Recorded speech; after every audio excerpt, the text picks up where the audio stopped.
Yo,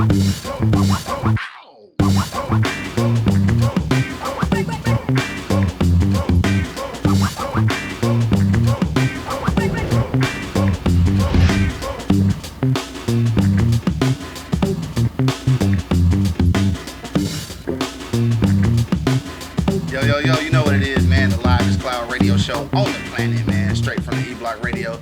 Live on your dial right this moment, man. It's your boy, the Hood, Howard Stern. Q Lewis holding it down live from the 48205, man. We off the block this morning, dog. We got a very special interview today. This is a cat, man. Look, I ain't going to get too far into it because I don't want to get too much explanation. All right, but he is the COO of the Detroit School of Digital Technology. And first of all, Karlos Harris, dog. This is Karlos Harris in the building. That's me. Right. Whoop, So, whoop. what up, y'all?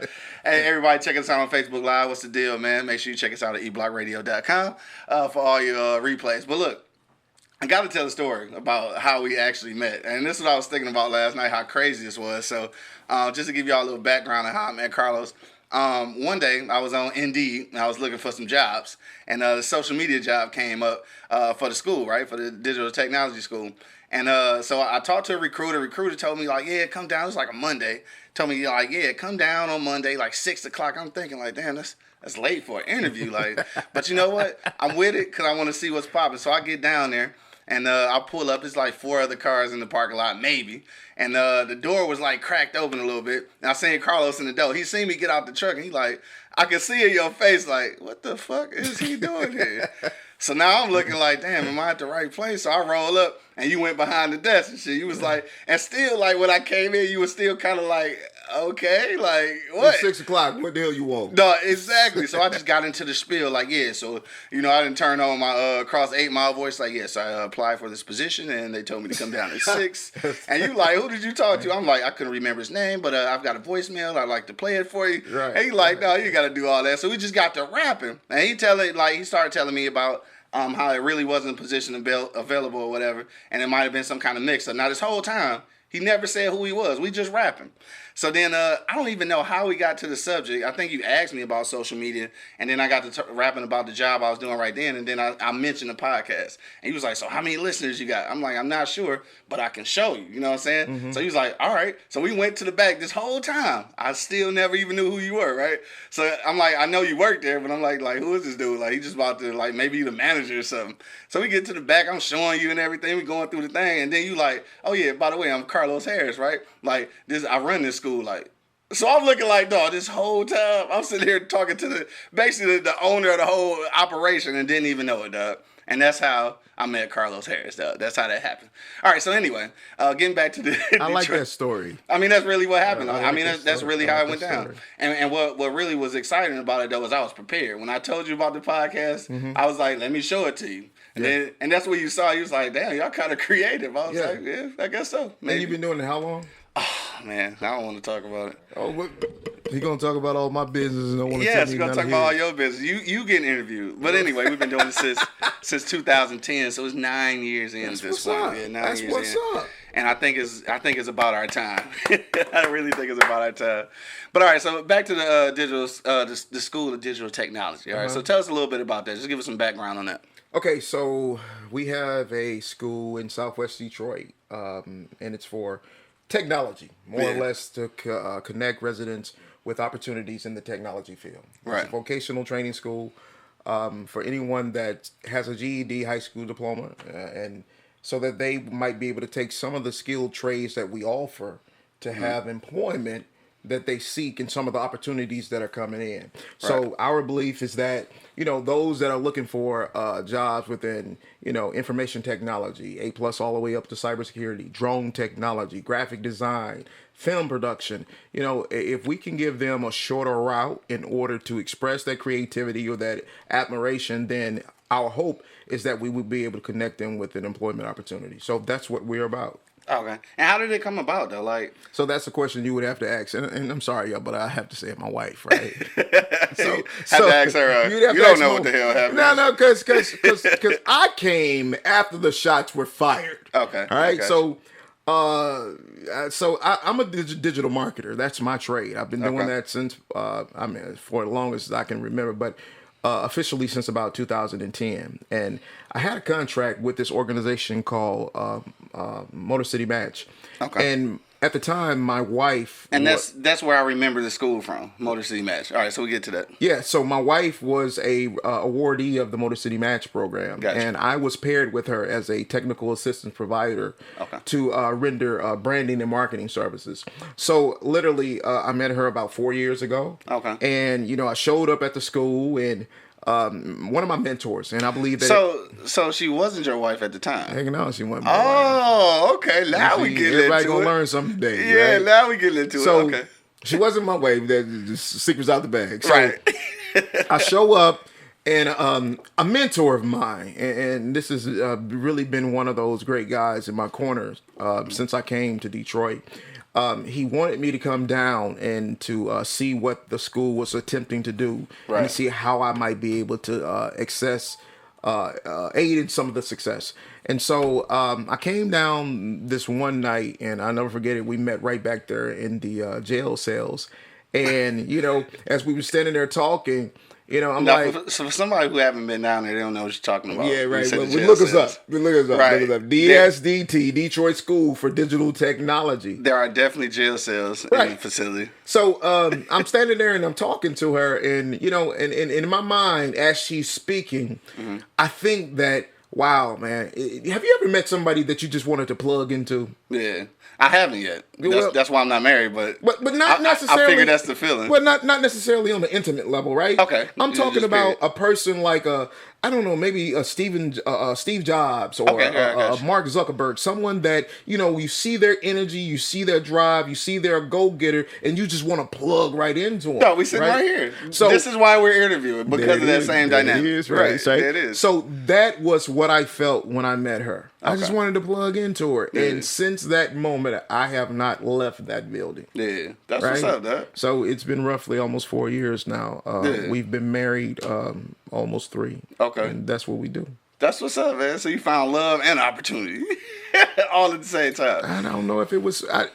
It happened crazy because I wasn't looking for it. Exactly. Well, let me ask you that too. Like, since you say you wasn't really looking for it, and they asked you to come down and kind of scope it out, where did you think it was going initially? Like when you first saw it, did you think it would be successful? I said, hell no. See, I said, hell no, I'm not coming. Okay, so, you know, we'll get into probably some of this, but, you know, my whole perception from the onset was that I saw a video that was posted by my mentor on Facebook, and he was showing the school and he was showing the sales, and I was like, who the hell would put a school in an old jail? Yeah. That's crazy. You know?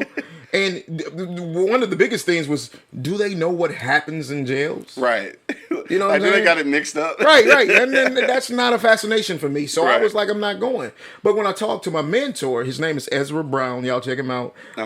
Ezra said to me, he said, listen, Karlos, I just need you to come down, talk to her. If you don't like it, you can leave. Yeah, you can do it. Right. You know? And I thought about it for a couple of weeks, and then finally I was like, a couple weeks, you put it off. Yeah, I put it off as long as I could. You know? And then I said, you know, well, man, I'm not going to lose nothing by going down here and checking it out. Right. And so once I came, like I said, I never left. Yeah. I never left, man. It was just the energy, the vibe, you know, and we've been going hard at it now for almost 3 years together. Okay. And where we came from to where we are now is just, you know, I always tell people that, you know, do you think that Martin Luther King actually knew that he would become the man that he was? Oh, hell no. I don't think so. He was just living. I think so. You know? Yeah, so he had a few guiding principles. Maybe got him in position, but obviously I don't think he's seen it, the big picture. He never knew any of that. So, you know, as we are building a school, I often have to remind my wife, you know, she talks, you know, how we don't have the enrollment that Wayne State would have or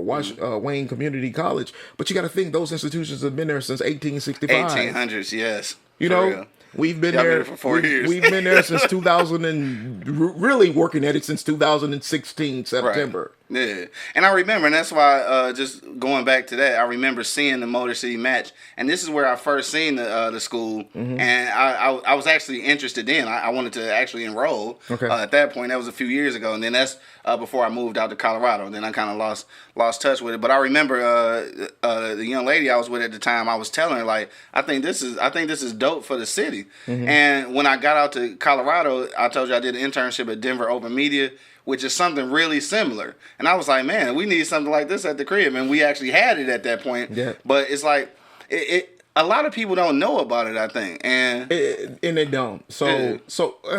Do a lot of people don't know about it, and so I'm not going to say a lot of people don't know about us because obviously a lot of people do. But well, I'm going to tell you why I feel that a lot of people do know about us, right? So I used to run these campaigns, and they were mobile marketing campaigns. We talked about that, right? And so I literally would send text messages to hundreds of thousands of phone numbers. Right. Yeah. You know, so to say that a lot of people don't know about us, I think that's an understatement because there are a lot of people that know about us. Right. They might not necessarily be looking for the type of education that we offer. Gotcha. You know, but there are thousands of the 682,000 in the city of Detroit that actually know about us. Yeah. Now, with it coming from where it was coming from, because basically I know you were kind of hesitant at first when you first seen the whole idea. Do you think at this point it's gotten to where you think it's going to go, or how much further do you think it's going to go? I think that we could be a lot bigger, and our hope right now is that we would be able to set up satellite branches and extension campuses. Yeah, you know, kind of like a DeVry or ITT Tech. Man, you know, so that we would be able to offer the training that we do. We have this thing that we often say, you know, if we can do it in Detroit, we can do it anywhere. This is the truth. You think about some of the statistics. Detroit is probably the most impoverished city, large city in America. True. You know, unemployment is probably the highest in the nation. Yeah, you know, so if you can do technology training in a city with those type of numbers, then you can do it in a Cleveland, a Cincinnati, in a Arkansas, in a Colorado. You know, you see, you laugh when I say Arkansas, right? Yeah. But but see, here's my thing, right? I'm born and bred in Helena, Arkansas. I came up here when I was 17, a week before I turned 18. Word. Okay. You know, so when I go back home, I was literally in Arkansas back in May, the weekend before Memorial Day. Okay. And so my cousin has this thing. He works in the Pentagon. All right. Word. So my cousin told me by the time he's 47 now, by the time he's 57, he wants to go back home and be the mayor. I say, the mayor of what?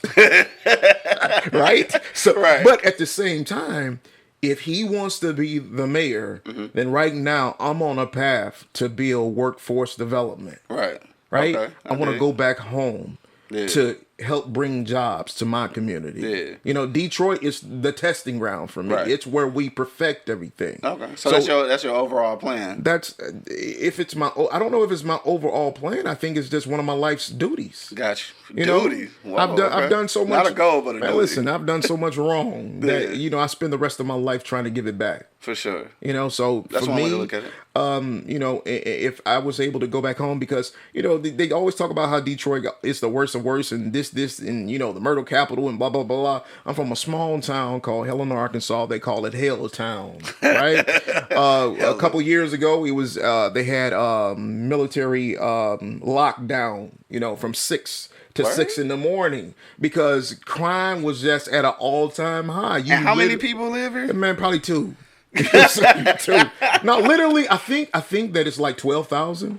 And they had to have military lockdown for 12,000 They had military lockdown. Dang. And, you know, now that I'm older, I'm 46, and a lot of those that I went to school with, they now are in government positions. You know, they're the chief of polices, and they are, over the task forces. And at the same time, you know, a lot of the residents, man, drugs. At the end of the day, drugs done a hell of a thing on my hometown. Yeah. And so if there's any way for, like a Karlos, I left, like I said, when I was 17, to come back and to be able to empower my community. If I can do it in Detroit, we can do it anywhere. Definitely do it there.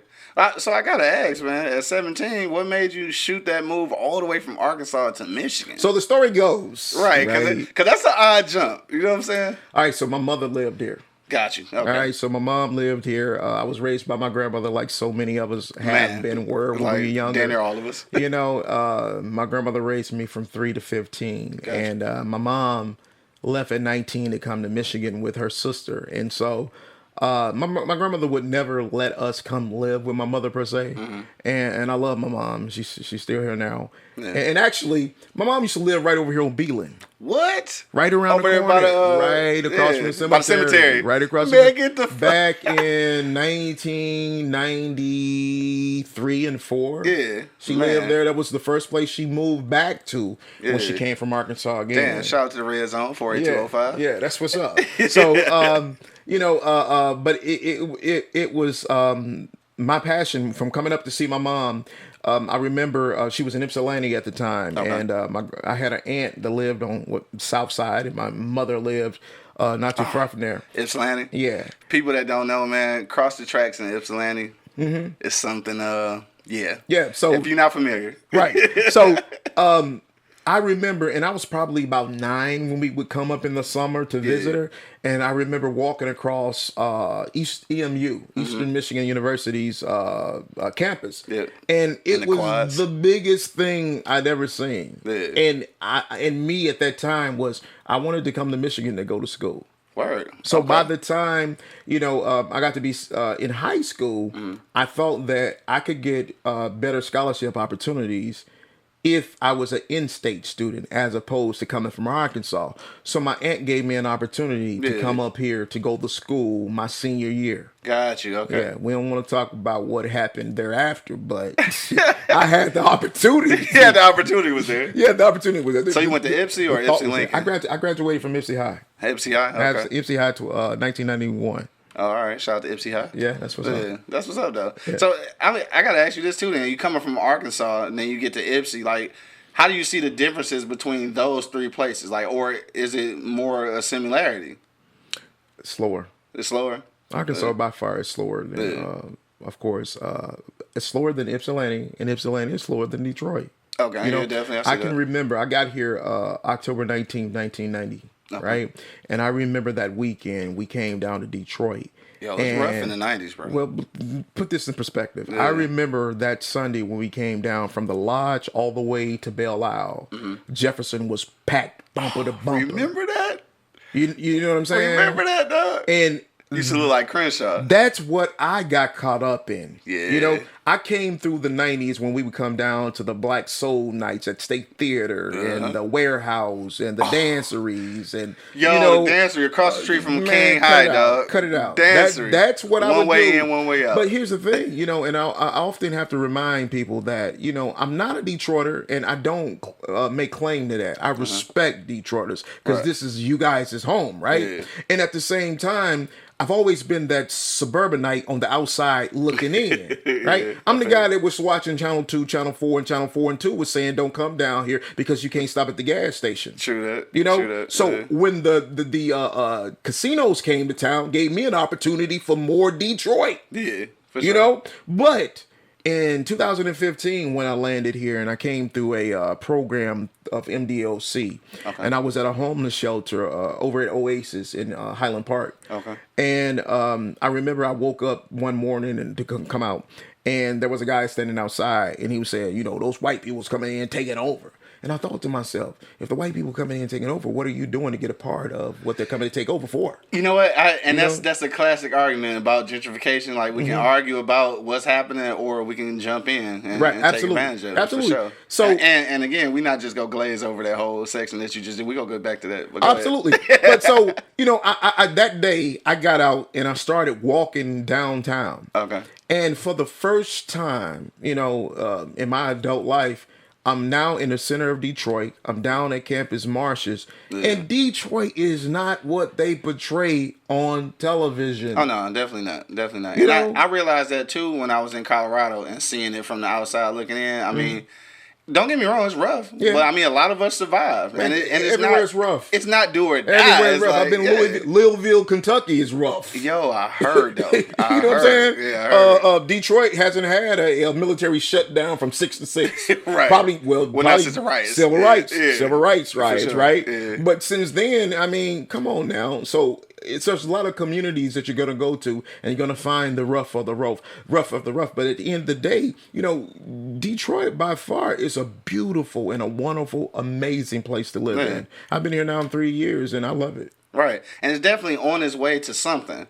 And I feel like instead of complaining about it, we kind of gotta get in there. And that's my theory on it. I don't know how good a theory that is, but because it's going somewhere and I want to be a part of it. Yeah, that's all it is. Yeah, because at the end of the day, it's my city, man. I grew up here. I complain about it, and I got the right to complain about it because it's mine. So, Exactly. That's right. And it's just like I don't want to get too far into this, but it's just like living in America, though, right? Mm-hmm. Like I think we definitely got the right to complain about the shit, and nobody should be telling us to go back to Africa, but they do, and we won't get. Why would I go back to Africa? I ain't never lived in Africa. Never lived in Africa, Stop it. Right? Exactly. But this is our country, so I think we had a right to criticize it. The same way with the city of Detroit. But with that critical analysis, though, we need to start jumping in and seeing how we can benefit from it. Absolutely. And I think that the school is definitely a way to do it. So, I mean, just to get back into that, with the school, how much do you think, like, the youth and, like, well, I ain't gonna say youth, just the people of Detroit, how much do you think they value technology? Like, do we? So, is there a value on it? Yeah, of course there is. Yeah. Right? To me, the general consensus is that we need to get more residents in tune with the actual production as opposed to being end users. Right. There's a statistic that says I think it's 42% of Detroit residents have access to either desktop or laptop computing, right? Or broadband internet. Gotcha. All right. Whereas 92% have access to mobile devices. Right. So what that tells me is that on average, people are users of the technology. And not producers. They're not the producers. Right. They're not the ones that are holding the higher level jobs. Yeah. So to me, that's why a school like we have is so important. Yeah. Because we have to be able to bridge the gap. Last Saturday, we graduated 105 individuals. Damn. Right, from last year. I mean, year before we graduated, I want to say it was upwards of 170. Okay. Right. All right. So you're doing numbers. Right. So. Those 105 individuals now have a certificate stating that they have the fundamentals of whatever the technology is in order that they would be paired with an employment opportunity of entry-level status, right? That's what we're trying to do. Yeah. Now, can I train you to be a cybersecurity analyst in 30 days? Hell to the no. Right. I'm just going to be honest, right?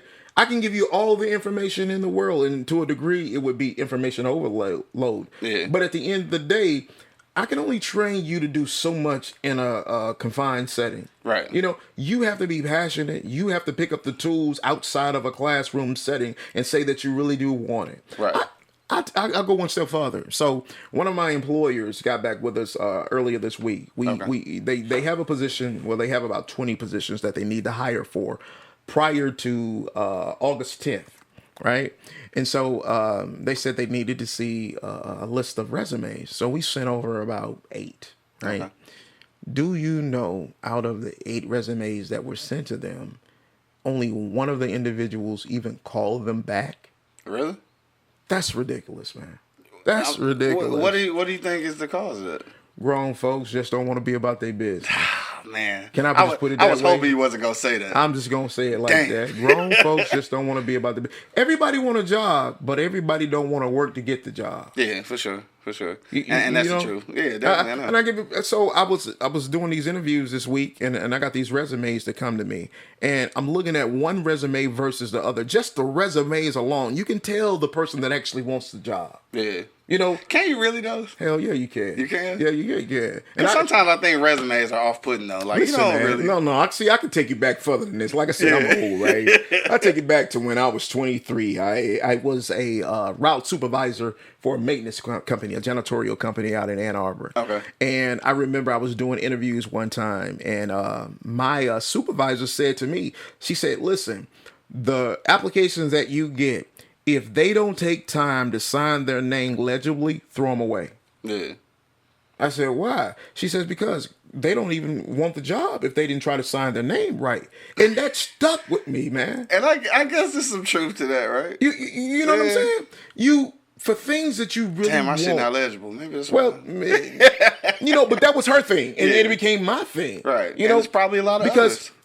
Man, listen. I mean, because now I'm on the hiring end, you know. Yeah. So a couple. I'm getting way too deep now, but I had one guy come in. You can tell that story. Come in for a job. Okay. Little young guy. He was probably about 19 years old. Mm-hmm. Came in maybe about 3 weeks ago, and it was for a position that we were offering. But this was a real position. A real position right? this time. Okay, right. So he comes in, but when he shows up, he got blue Smurf blue headphones around his neck like this, you know, and he got blue gym shoes on, and his pants hanging out around his butt. And I'm like, bro, today you're gonna learn a lesson. That's exactly what I said. Young man, today you're gonna learn a lesson. Right. He said, what's going on? I said, are you here for a job? He says, yeah, I am. I says, tell me what we do here. He says, I don't know, but I think it's something about technology. First of all, when you come for a job, you better know about the company you're going to get the job from. Yeah, you got to be able to ask questions that you already know to that employer. Exactly. I think we all know that. Absolutely. And don't show up with Smurf blue headphones around your neck. Right. And gym shoes. I'm just gonna keep it 100, right? Yeah. And that may sound a little cliche-ish, but my mentor told me that, you know, as I began to make my rounds in the city of Detroit, he said perception is everything. It is. That sticks with me, man. It is, though. It definitely is. My wife used to often ask me, why every time we go somewhere you got a tie and a jacket on? I said, look around. Yeah. Look around the room. You might be the only somebody in there with blouse on, blase, but me, I'm looking around the room. This guy got a tie and a blazer on. Yeah. This guy got a tie and suit on. Then guess what? Yeah. I'm supposed to have a tie and a suit on. Right. I might not be able to speak none of the language that they're speaking in the meeting. But I won't be able to tell. But listen, I don't have a master's degree. Right. Most of the conversations I'm having are with PhDs and master's degrees. Man, look, first of all, don't even get me started about higher education. Because that shit is overrated. But I looked the part. Right. That shit is completely overrated, though, to be honest with you. We're not going to get into that. But, I mean, we can for a quick second, though. Go ahead, tell me. So, let's just go. Like, now, you said that you thought when you came up here, you went to Ipsy, you walked through the EMU campus, that like, damn, I want to go to school here and shit. Mm-hmm. And really, I went to school, and this is a weird thing to say, I think, and it's probably not a popular opinion, but I'm not an advocate for that shit. I went to school, I got a degree and shit, but to be honest with you, I'm not gonna say that it's the best route to go. Like, unless you about to be like an engineer or a teacher or you know, something that you need that classical training. A doctor. Right. I need you to go to school for 25 years. Right, forever. You know, but like a trade school or a school like this school, I think is the route to go, so that you don't be in $60,000 worth of debt to an institution that didn't want to do shit but get you in there and get state funding. You know what? And so, if I can give my own personal belief about it, right? Yeah. I don't have a degree, right? I started off going to school soon after I graduated from Ipsy High. Gotcha. Washtenaw Community College. Yep. I took drop-in sessions. You know, I went for studio engineering, got a certificate for that. Business. Man, they got that at Washtenaw? Yeah. That's dope. Yeah, actually, they have the only Pro Tools program in the entire state. I can imagine, because when you just said it, I'm like, what? Yeah, so I take these programs that I like as opposed. I started off going for business computer technology. Okay. Right. Why? Because I was told that was where the money was going to be. Yeah, you know. Yeah. But when I got into the classes, I didn't like them. I didn't like calculus. I hate accounting. Yeah. You know. And so I found myself dropping these courses that ultimately I didn't think that they would add value to my life. Right. Right. For sure. Now, don't get me wrong. Some people need college. Yeah. She's 20 now. I have a 20-year-old daughter. She's going to EMU. What she's going for, I don't know. I don't think she knows. You know, but at the end of the day, school is for her. Okay. School has always been for her. She's been in spelling bees. She was in one of the best high schools in the Ipsy, Washtenaw community area. Okay. You know, so that's her thing. Okay. But for like a Karlos, I'll pull my transcript up for you anytime. You know, I was not the... I'm not gonna say it like that. I was gonna say I wasn't not the smartest. I was gonna say that. Yeah, but here's the thing. I'm gonna tell you why I can't say that and I hold my tongue. Because if you look back to my Central High School in Helena, Arkansas, so back to the yearbooks, right? From the 9th to the 12th grade, even the 12th grade that I wasn't there, every year I got most likely to succeed. Yeah. And that's why I said I don't think that you can equate smarts to classical education. You can't. So Yeah, I like to tell people I'm autodidactic. All right. So what does it mean? Autodidactic means that you're self-taught. Got you. Okay. You know, definitely. and so in my educating myself moments, I came across something about Benjamin Banneker. Benjamin Banneker is credited as being an architect of Washington, D.C. Right. And there's a plaque outside of Washington, D.C. that says that he was an astronomer, he was a mathematician, he was all these great things. And at the end, it says he was autodidactic. So he taught himself all these things. You know, so don't let nobody get you confused, right? Yeah. It's okay to be self-taught. You know, as long as you can express it in a way that people understand what you're trying to deliver, then there's no... Man, listen, one day... and I hate to put him on blast, but I'm going to say it, right? So there's a person, I'm going to say, there's a person in my building, right? One day, he called me into his office, and he needed to get a nail out of a piece of wood, right? He didn't have a hammer. Okay. Right, so he's standing there and he's like, Karlos, I need to get this nail out. Can you guys find a hammer? Blah blah. And I'm sitting there, I'm looking at the nail, I'm looking next to it, and there was a rod of some kind. Right, so I looked something at the rod. That you could use to get the screw up. I looked at the rod. I looked at the nail. I picked the rod up and pulled the nail out. Yeah. Right. So I say that to say this. Sometimes education keeps people stuck in a box. Yes, definitely. I agree. And if they don't see it within the constraints or the confines of that education, they'll miss it altogether. Exactly. You know what a shade tree mechanic is? Yes. I've had plenty of those. He's the guy that literally will show up with a hammer to fix your alternator. Right. And, your tail lights with his belt buckle, and but he fixes it. Shit, right. He doesn't have a master's mechanic certification for anything. Right. But he gets the job done. I think that's how a lot of us are as well. I think a lot of us are that way. So why do you think it's kind of frowned upon to be self-taught? Because it still kind of is. I still feel like that to a certain degree, people with degrees oftentimes kind of, look down their nose at people who don't have a degree that do the same thing. Mm-hmm. I think a lot of that happens. And it's weird for me because I'm caught right in the middle. Because I'm one of them dudes who got a degree but probably shouldn't have one, Mm-hmm. So, I'm always in the middle. But I did notice that some of my cohorts that did graduate, I think they kind of do look down. Look down their nose and there's some people who aren't classically trained to do shit who are way better than people with degrees. Mm-hmm. I'm one of them. Right, exactly. I'm one of them. So how do you overcome that though? How do you even get for instance, people who before they came to your school who may have some unclassically trained skills? How do you get them to overcome that? Because I think at the end of the day, it becomes a self-esteem thing because you really do start looking at yourself a certain way. Like, damn, am I not good enough? Yeah, I think even from the school standpoint, a lot of times I think we're there to inspire people. Right. More so than to even train to pair them with employment opportunities, but to inspire them to go and do greater things. Right. So, like my wife, for instance. Right. So my wife, she dropped out of high school because she became pregnant. Right. Dropped out of high school, got a GED, went on to mortuary science school, got a bachelor's degree, started a school in the city of Detroit, and, just came over all these obstacles. Exactly. Built for that. Right. That's an inspiration for another generation of people that if they didn't see themselves in her, they wouldn't even know that you could do it. True. Me. I take it wholeheartedly. The fact that, I did 11 years in prison. Right. All right. Did 11 years. I call it on an installment plan because I went back 3 times, right?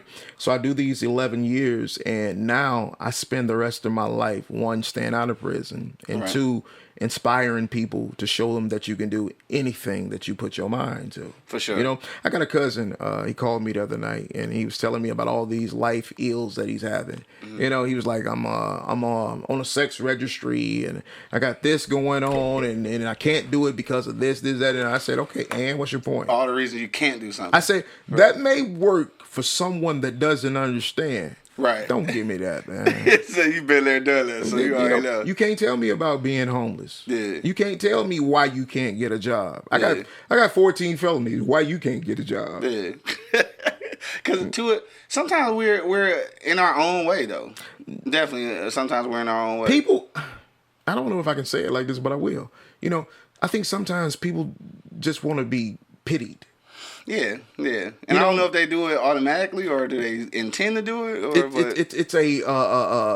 it's a assurance mechanism. Yeah. You know, it's to give them some sort of comfortability. Yeah. You know, I don't live in that zone. For sure. You know, I don't need it. I don't seek it. You know, I do me. Right. And you get it done. You know, one of the guys from the mayor's office, his name is Sam Marvin. Mm-hmm. He said something a while ago that kind of stuck with me. He says, you know, see, I didn't come through these certain programs that are now in place in order to help guys that have been offenders. Transition. Yeah, right? So he says that, you know, they are working on a model to kind of like distinguish those who, regardless of whatever the circumstances are, they're going to succeed. Gotcha. You know, that's me. That's you. You know? Without the assistance. My grandmother used to say when I was young, right? And I say this now because I'm old, right? But my grandmother used to say, birds of a feather flock together. Right. Right? People just don't know how much power really is in that. Right? So it's really truth to that. Hell to the yeah. Right. Hell yeah. You know, if you really want to be a millionaire, hang around millionaires. For sure. Yeah. You know, and if you can't hang around them, watch their cars. Right, so you in there somewhere. And you begin to see something that inspires you to be something other than. Right. You know, and that's where I am in my life. You know, my wife inspires me more than anybody. Yeah. This is real talk. You know, this is the first person I ever been around that corrected the way that I spoke. Word. And, you know, I've come to understand now there's a such thing as... Is it come to understand? There's a such thing as African American vernacular English. Hell yeah. Yeah, some of us would call it Ebonics, right? But, okay. Because we let somebody frame it for us. But Linguists like to refer to it as African American vernacular English, right? It is. And then there's a thing called general English, you know, and if I could just curtail it like this, white people, most white people speak general English. Right. You know, some of us would say it's the King's language. Yeah, but they speak what we would in turn call it proper English. Yeah. You know, so when my wife began to correct me, I always felt as though the way I was speaking was less than. Right. But someone pulled me to the side one day and said, "Have you ever heard of this?" Yeah. And I was like, "Oh." You know what I'm saying? Aha. Yeah. What I've been doing all of my 46 years wasn't incorrect. Right. You know, it's like you trying to correct a native Spanish speaking individual who just learned English and telling them time and time again, what you're saying is wrong. What you're saying is wrong. Exactly. No, it's the way that they speak it's just English. The way they speak. Right. You know, and it's no different, and there's nothing wrong with the way that we as African American, we be speaking. Right, we be speaking. That's just how we be doing it. You know, that's how we do it. I understand you. Right, you know, exactly. But then again, if my wife come along, she'll be like, hey, what the hell he just said? Like, and then I have to be an interpreter. You know, but at the same time, she has to be an interpreter for me too, because I sit in meetings all the time and I don't know what the hell they talking about. And business is a different language, completely. It's definitely a different animal altogether. Yeah. Now, just to rewind really quick, I know you said that you spent some time being homeless. Now, you gotta tell me what. I didn't say that. You didn't? I didn't say that. You said you was homeless at a point. Didn't say that. What'd you say? What I said was that I was in a homeless shelter. Well, what's the difference? Okay, so this is right. School me on this. Well, it's not necessarily about schooling. This is just about telling my truth, right? Okay.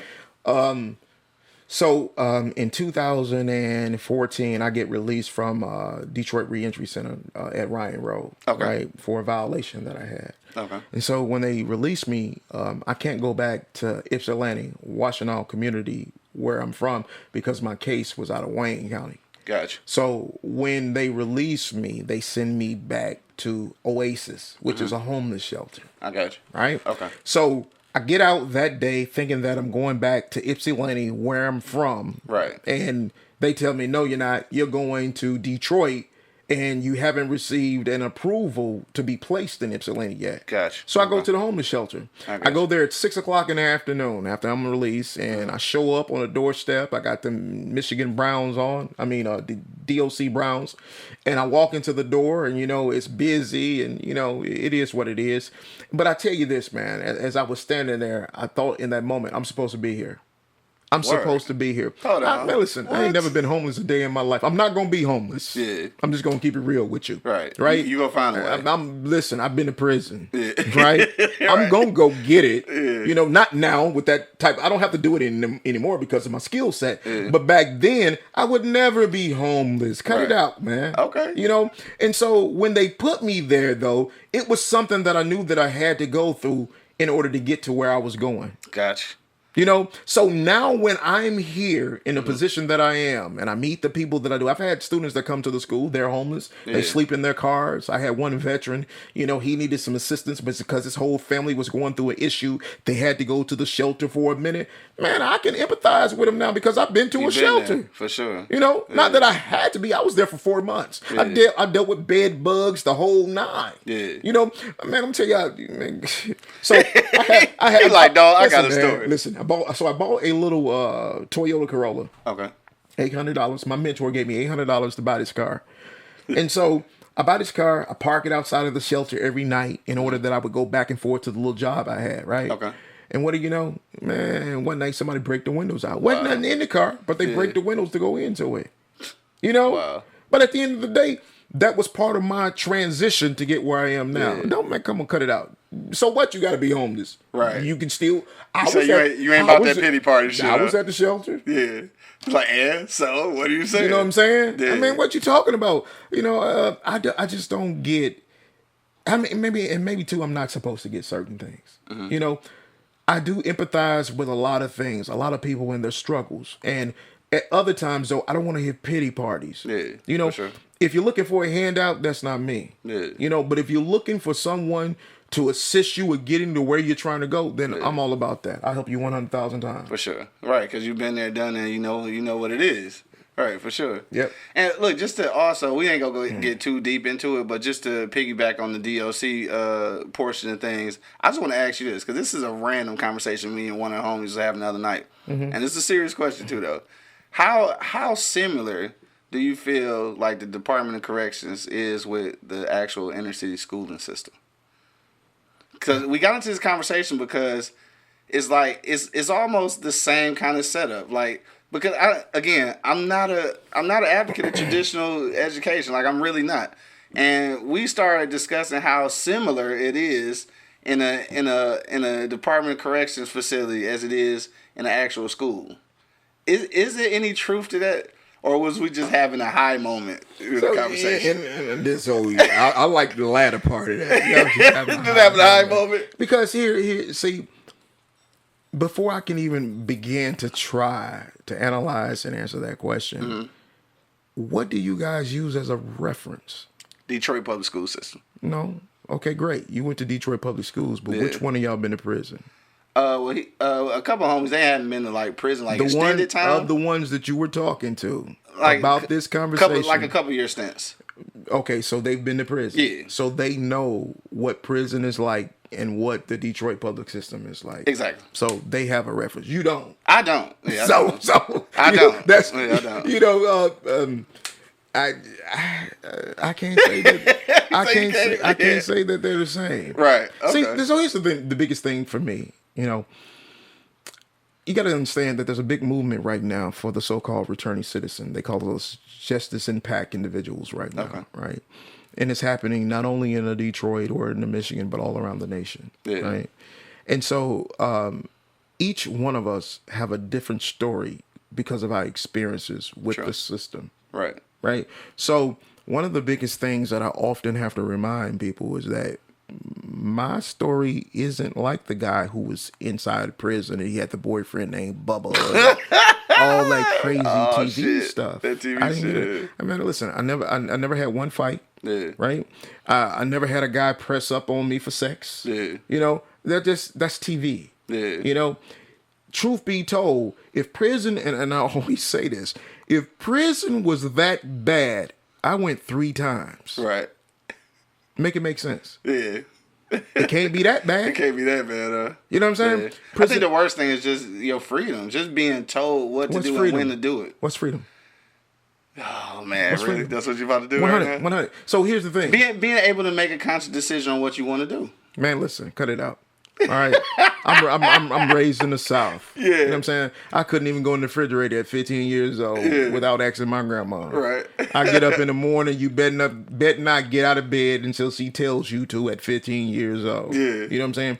The one great thing that prison had that I wasn't exposed, or I was exposed to as a child, was that nobody in prison was beating my ass. Word. You know what I'm saying? Prison was not the worst place in the world. Yeah. Right?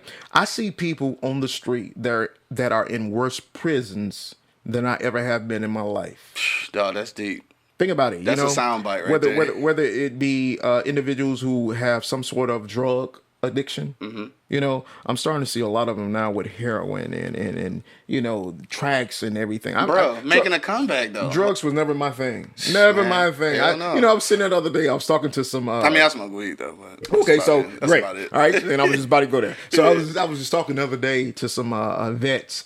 And they was like, Karlos, you know, you need to let us get this other side of the building because we could do a dispensary. All we're gonna do is set up a grow operation and blah blah blah. Listen, homeboy, I used to sell weed and cane and everything else back in the early '90s. I used to sleep in the dope house, right? And back then, I mean, listen, I remember the day I met my son's mom. The house got raided because when I left, I had a couple of 8 balls in my pocket. Yeah. You know what I'm saying? And so now to see weed take a turn the way that it is, I still can't process it. Can't process it? You know? What you mean it's legal? What you mean we can grow 11 plants? You can grow 12, but we're going to grow 11 so we can stay within the confines of the... Exactly. Man, what are y'all talking about? I'm not doing it. I think it's definitely something we should consider, though. Yeah, y'all can. You said y'all. Y'all can. I think it's definitely something, and I ain't gonna lie. I got a couple of partners right now that we are heavily considering it, and you gotta know just from being on this earth that drugs, illegal or legal, are like the main U.S. economy stimulators. I don't have a problem with drugs. Yeah. Drugs don't bother me. You know, the effects of drug use. the drugs, if that's your thing, do it. Yeah. I don't have a problem with it one way or another. Like I said, you know, I did my little stint when I was young. I left home when I was 15 years old. Right. So I've slept on a lot of couches. I've sold dope, you know, regardless of what you call it, ecstasy, weed, cane, you know. Yeah. The main reason I even stopped was because one of the houses that I sold out of in Ypsilanti when I was 19 years old, it got raided. Yeah. And I was like, back then, you know, you get caught with cane, you going to prison for 20 years. Hell yeah. You know? And so, but this was me thinking back then. Never would I have thought that I would have went to prison anyways, because that wasn't supposed to be my future. Exactly. You know, I went to prison when I was 27 years old. Okay. And, you know, by all circumstances, that's kind of old. Because most out of the prison range. Most people start going in and out of prisons is when they're young. Yeah, they have juvenile records. I didn't have one. Yeah. You know, that is true though. So my grandmother died in 95. Okay. You know, and so I don't know how this correlates with what happened in my life. But once my grandmother died, couldn't nobody tell me shit. Of course, you know how it correlates. Couldn't nobody tell me shit. She was your everything. The only person that could stop me was and is me. Yeah, to this day. You know, still to this day. Yeah, you know, I don't have that fear. Yeah. You know, I don't care how big. A girlfriend told me a long time ago that I was short. I never knew it until she told me. He had no idea. You know, I'm that shit. I thought I was just as big as everybody else. Right, what? Man, I don't know. That's the way just, you know, God made me or, you know, just the way I'm programmed. But I just don't have that fear sensor. Right. You know, and so now I do everything because it's kind of like, you know, you keep walking down the same road and you keep falling in the same hole. At some point, you like, I don't want to go down that road again because I know that hole is down there. Hell yeah. You know, woke up in prison. And this particular day, there were some guys standing around me and they were arguing about having OD'd on heroin here in the city. You know, and I'm on a C prefix, 3rd time. Okay. And so as I'm lying there, I'm thinking to myself, like, where the hell am I? Right. For the first time in my life, where the hell am I? I don't do drugs. Yeah. I don't know what it's like to OD on heroin. Hell no. You know what I'm saying? Don't ever want to know. You know what I'm saying? Hell So I made up in my mind that I was done. I'm not coming back. Yeah. This ain't my gig, man. These are not the people I'm supposed to be around. I mean, is that how it normally happen though? Like you just have to get a epiphany, like cause did anything other than that conversation they were having spur you towards it? I mean, cause damn, after the second time you should just be like, I don't want to do this shit. So like, what really is it? Just something inside you, like each individual that just has to click in order for you to really get that shit up. You know what? I think that, and I almost get teared up by telling you this, right? I think that, yeah, that was the thing that made me say enough is enough. Mm-hmm. But my last time, you see the scar on my leg. Yeah. Cops broke my leg. Oh shit. So yeah. And so my rappy and I, we hit a lick down in Taylor. Okay. And the cops caught us, and when they caught us, they broke my leg. Damn. And so I think that was probably the biggest thing for me. Damn, cuz. And that's deep. I ain't know it was gonna get that serious. Yeah. Damn. Yeah, but it is, you know. And so I was a guy when I was in prison. I used to always file these lawsuits. You know, I learned how to file complaints all the way up to the Sixth Circuit and argue my appeals and everything. Yeah. And when this happened, you know, I let it go. You know, and I let it go because I took it as it was like something that I just had to go through in order to get to where I had to go. Yeah. You know what I'm saying? So, you know, but that's my war scar, man. You know, yeah. I remember I went to court that day. My bond was $250,000, right? Because I'm always the mastermind getting us in trouble and shit. And so I go to court and Judge Margie Braxton, you know, I go before her. And I'm on crutches. My rappy's on crutches, and I love that dude. Yeah. And she looked at me, and she said, "Young man, what's wrong with you?" And I tell her, you know, they broke my leg. Yeah. And I had a paid attorney, and he chimed in on it and everything.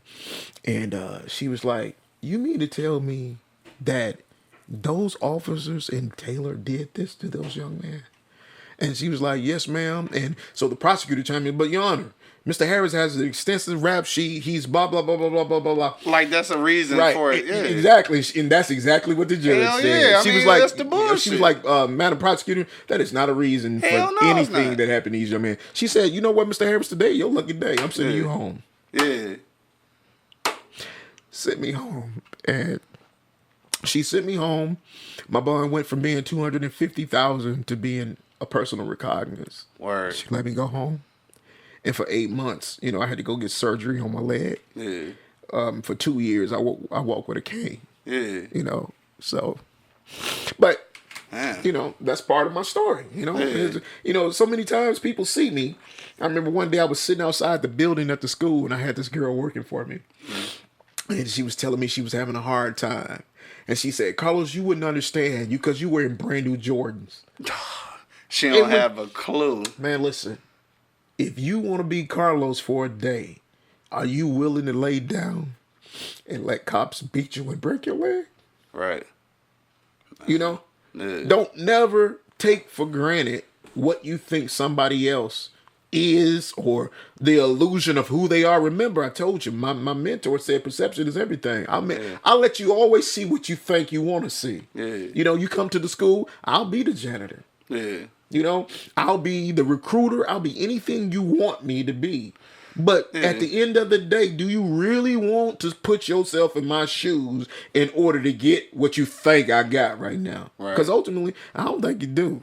Right. So you don't even know if you want to do that shit again. I don't think you do. And this is completely off the subject, but while it's on the subject, but kind of out of the realm of the interview, but like just taking it in, because this is something I had no idea. And this is something that through research on you was never mentioned. It's not gonna be mentioned. So I don't even know if you've told this story. I don't tell everything. You know? Obviously, because this is brand new info. Because I've researched you. Yeah. And I ain't seen none of this. Yeah, I you know, it's certain things that you just keep private. You know, and you only tell the parts of you that you really want the world to know about. Yeah. You know? I think this is really important, though. Yeah. I mean, this is definitely this is way before the black, what's the movement? Black Lives Matter. Black Lives Matter. Way before that. Way before that. This is So- 2000. This is February 6, 2013. So you never forget that shit. So what I was gonna ask you about that though, I mean that wasn't that long ago. I mean honestly, that's only like 6 years ago. 6 years.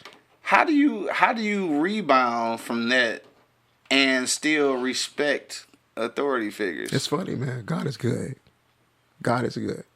You know, because even though that happened to me, I take all that negativity and I build on it because, I go from laying on the ground, getting my leg broke. I sit up in boardrooms with, Department of MDOC executives and directors. And, I got a contract with the Department of Corrections now. Okay. Working with Mayor Duggan, for some of the task force and initiatives that they try to bring to the city now. And I'm spearheading a lot of opportunities for workforce development.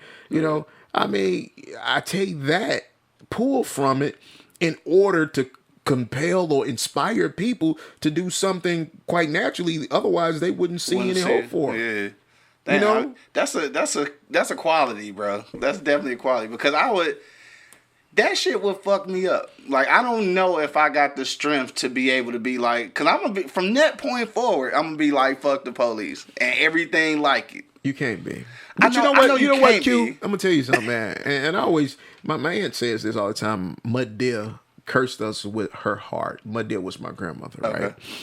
I have a heart of forgiveness. Yeah. You can't do me no wrong, man. Yeah. Because ultimately, and it's a scary thing, right? Because I often feel like us as a whole, as black people, are completely too forgiving. Yeah, and I may be definitely to a fault, but at the same time, it's not about you. It's about me. Yeah, for sure. It's about me. And, there's no, and I don't know, maybe some of my narcissism going on too. So, right. A little bit.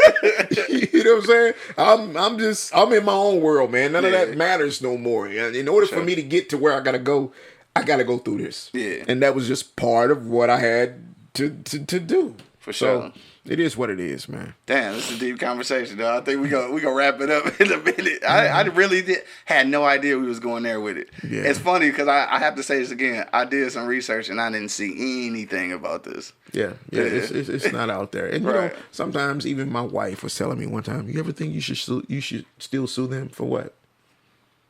You don't necessarily have to sue them, but you definitely want to tell the story. And I think the story is important, not just because about you're making your transition and that kind of being a pivotal point, but because what you just said. Because you go run across a lot of people just like me who hear that story and they go be like, man, fuck that, I couldn't do it. But then you can kind of inspire people to, how to use that negativity and turn it into a positive. You have to. And I think that's right. Black people in the inner city, man, I think that's probably one of our worst qualities. We don't know how. We take everything and internalize it and it just come out demonic. You know what I'm saying? So yep, you're 100 right. 100. For sure. 100. And that's why I think that story is important, for real. So this interview is going to turn somebody on to some game, for real. Well, great then, because I need to start telling more of that story then. For sure. I really just got comfortable maybe a year and a half ago with even telling about me being incarcerated. Yeah, okay. I don't want to be the poster child for in returning citizens, just the impacted individual. I don't want to be him. Right. When I'm sitting up in a meeting, the last thing I need for somebody to be looking at me and thinking that they know me. Yeah. Right? And a true story, I fired somebody. Damn. I fired somebody they because they did a background check on me, and one of the computers registered that they had went to the MDOC's website, pulled up my information, and they were sharing it with other individuals in the organization. And when I learned of it, I came in on Monday and I fired them because of it. That's what kind of shit is that? But that's the thing. People think just because they pull up your jacket, they know you. Right. You don't know me. But why would you go through all that, though? That's a whole other conversation. Well, all we know is she got fired. And I did say she got fired. Yeah. See, that's the one thing about it is I come from all of that to be in a position now. See, I don't know how deep you are in religion, but it's kind of like, you being Joseph and you locked away in a cell for 3 years, and you tell the baker that, hey man, when you go back up to the king, tell the king that I'm down here. I have these visions and I see these dreams and I can interpret things for him. Man, the baker leaves, but he don't tell the king nothing about you. Right. Exactly. He forgets about you until the king has another dream 3 years later. Right. And he say, hey man, I remember I was down in Right. you remember when y'all put me in jail? That was a guy down there 3 years ago. Who said that he could interpret dreams. Y'all need to go down there and check him out. Right. I kind of got that thing going on. Yeah. I was tucked away going through life as I did, and right here on this matter, I need to say this before I go a step further. Okay. As far as education. I think that traditional education is good for one reason, right? Now, I'm self-educated in a lot of different aspects of life, right. Business principles. I did a lot of study of law while I was incarcerated, a lot of practicing or whatever the case may be. But at the end of the day, had I a formal education, it would not have taken as long to understand it as I did learning it myself. Okay. Right? So it's because of the structure? No, just because, you don't know what you don't know. Yeah, true. So that's why the teachers and the mentors come into play. Mentors are probably more important than teachers. Well, they're the same thing. They're hand in hand. Yeah, A mentor teaches you things you don't know. Exactly. Right? Same thing. And so, because my life was on a path, my grandmother, grandmother used to always say this when I was a kid, boy, you don't have sense to go around the house and come back the way you went. Sound like an old country proverb. Think about it. But it's real, though. Think about it. Yeah. And now that I'm 46 years old, I get that. Yeah. I'm going to always take the longest route to do anything. Right. Which means that I wake up at 40 years old and I've spent 11 years in prison and 5 years on different paroles. I didn't have to go through all that, man, in order to get here. Right. It's a long road, for real. Yeah. I didn't have to do it. Yeah. Had I stuck with what my cousins was doing, they go to the army, they go to vocational schools, they get these educations, and, right.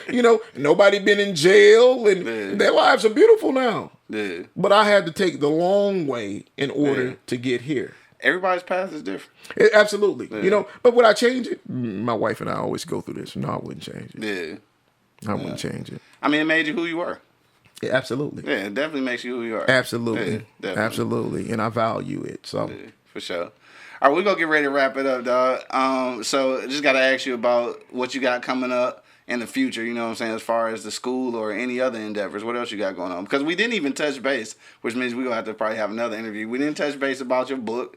We didn't touch base about the podcast. So if you want to mention all of that really quickly, we'll come back to it in another interview. But just tell people what else you got going on other than just the school. I know you do marketing and everything. So just give everybody a little rundown, a little prelude to the next interview, because we're going to do this again. So what really I'm working on now is trying to bring more work opportunities to Metro Detroit. Okay. That to me is like a full-time job. Yeah. I actually had a digital marketing agency that I've worked with a number of entrepreneurs and small businesses over the years, and I stopped doing a lot of that, because I don't have time for it. Right. The school takes up 100% of my time. Right, for sure. And so, what's coming down the pipeline? I don't know, man. Yeah. I don't know. I got this thing right now. I want to have like a real digital marketing summit in the city of Detroit. And I'm talking about one to where you go and you actually learn something. Yeah, because a lot of summits and panels, man, you walk away with nothing. So you don't get anything, and there's one coming up in September in New York that I'm actually thinking about going to. But hell, the tickets are like $2,000. And that's why I want to have one in Detroit. Exactly. You're right, 2,000, goddamn. See, here's the thing. I'm gonna tell you, man. So there's a reason why you kind of take the street mentality and you mix it with what you're doing in a corporate level, right? I went to prison because every time, hands down, I went to prison because I was chasing money. Yeah. Chasing money. Yeah. That ain't changed. Ain't shit changed. Right. The venue changed, but The vehicle has changed. Right. You know, I can remember in 2004, I had a 560 SEL Mercedes. I thought I was a shit. Right. Certainly you should have. I thought I was a shit. Right. Yeah. And so, at the end of the day, though, it was in my sister's name. Okay. Why? Because my sister had a job. Right. And it had to look real, so. Right. Yeah. So I couldn't account for any of the money that I was getting. Right. Never. Yeah. Right. I had relationships whose credits were good. Mm-hmm. I never had credit. Right. Because everything I had was cash. Cash out, yeah, for sure. You know? So now, at 46 years old, Mm-hmm. I got car in my name, insurance in my name, bank account in my name. Yeah. I can put $2, 200,000 in there. Right. It doesn't matter. I can go pull it when I want to. Nobody giving me problems. The IRS is paid. You know, Right. I didn't file no taxes for 15 years. Right. Yeah. Shit, That's why just would you? make it make sense, man. Yeah. And so before I even get off this microphone, let me tell you something. One of the biggest traps that I needed to come out of was the mentality of thinking people owe me something, right? Word. So the last time I got out, you know, well, we have this thing when we're coming back to society or coming back to the community in which we can fill out applications for these benefits, right? Okay. A bridge card, right? That's the number one thing they're going to give me when I come home is a bridge card. Right. I don't want it. Yeah. When I came home in 2014, the last time, I didn't want a bridge card. Yeah. You know why? Because at the end of the day, I'm going to eat. Yeah. I haven't missed a day. I don't have a bridge card. I don't have a Medicaid card. Right. You know, so I just, and so I say that to say, I'm taking away people's excuses. Yeah, for sure. You don't have them. They're all the main stuck thing. between your ears. Right. The only excuse you got is what you give yourself. If you really want it, you can get it. Right. You know, and this is a classic, you know, example. Look at me. Right. You know, I tell people all the time, you know, I was on the elevator coming down at the Oasis, the shelter one day. Okay. And there was a guy on there with me. And he said to me, he says, hey, young man, you up on the fifth floor? Fifth floor was for MDOC residents. You know, guys that came home from prison. Gotcha. And so I said, yes, sir. And he looked at me. He was like, you been in prison? You ain't look like it. I was like, yes, sir. And he kind of like twisted his nose at me. Yeah. And I looked at him and I said, dig that. You ain't never been in prison. Yeah. And here we both are in the shelter. Right. I said, dig that up. There you go. Perception. Perception, yeah, for sure. Perception, man. Damn. Can we inspire people to do something other than where they are right now and stop making excuses for themselves to actually go out here and get it?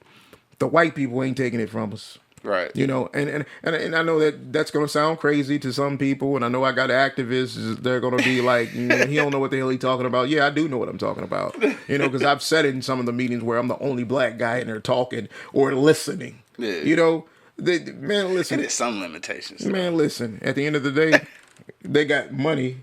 Yeah.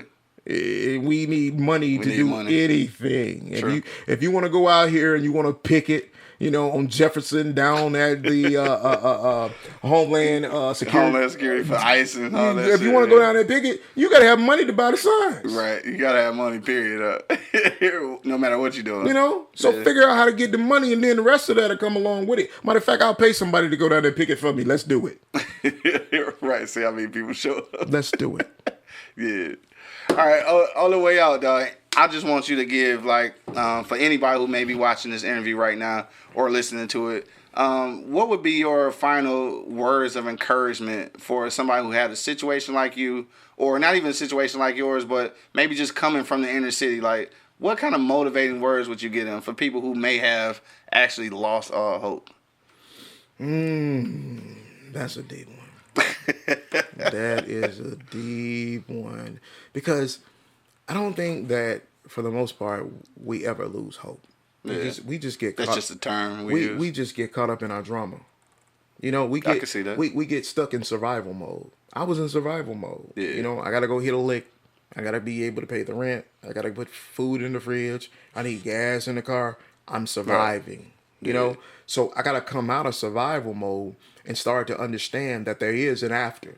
Right. Right?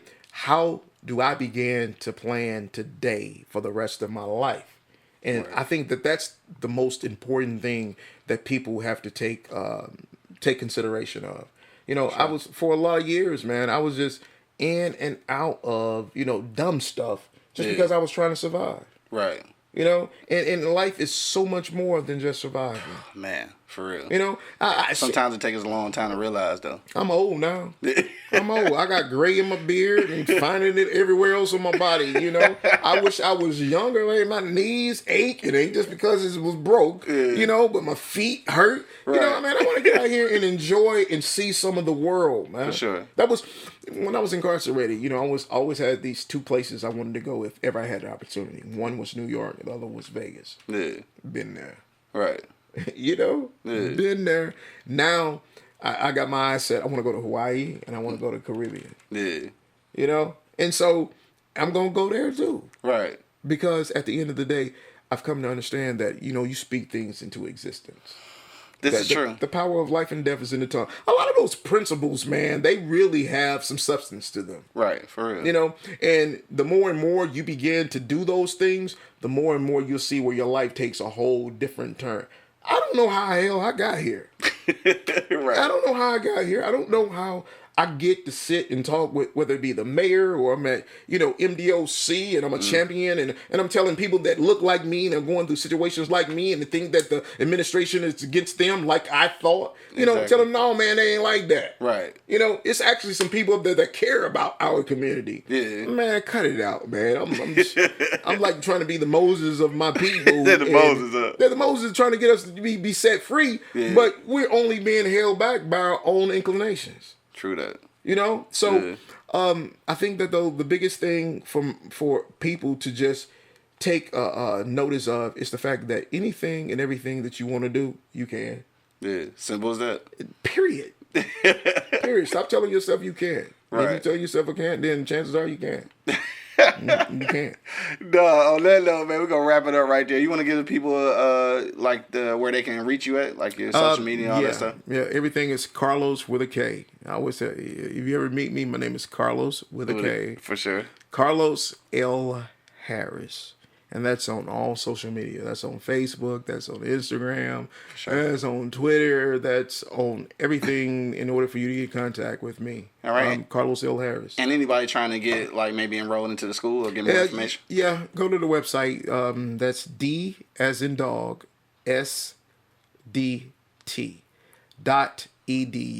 All right, bet. That's what's up, man. So you can come check the school out.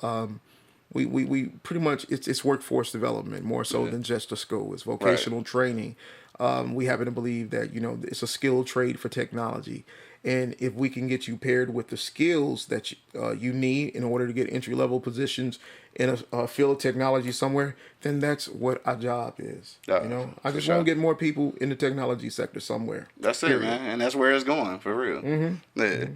All right, man, so you already know what it is, man. Karlos, I want to thank you for coming out, my dog. Mm-hmm. And we got to a lot of shit that I didn't know we was going to talk about, so the interview definitely went well. But we got some more shit to talk about, so we'll have another interview at another time. Absolutely. I want to thank everybody who checked us out, either online at eblockradio.com or if you're listening right now on iTunes. It's all love, man. Make sure you take down his contact information and get in contact if you need to. Till the next time, man, I got my man Karlos Harris holding it down. We up out of here, man. You already know what it is. The Live is Cloud radio show on the planet, man. Straight from the E-Block Radio is your boy, the Hood Howard Stern, Q Lewis, holding it down live from the 48205, man. Peace out, y'all.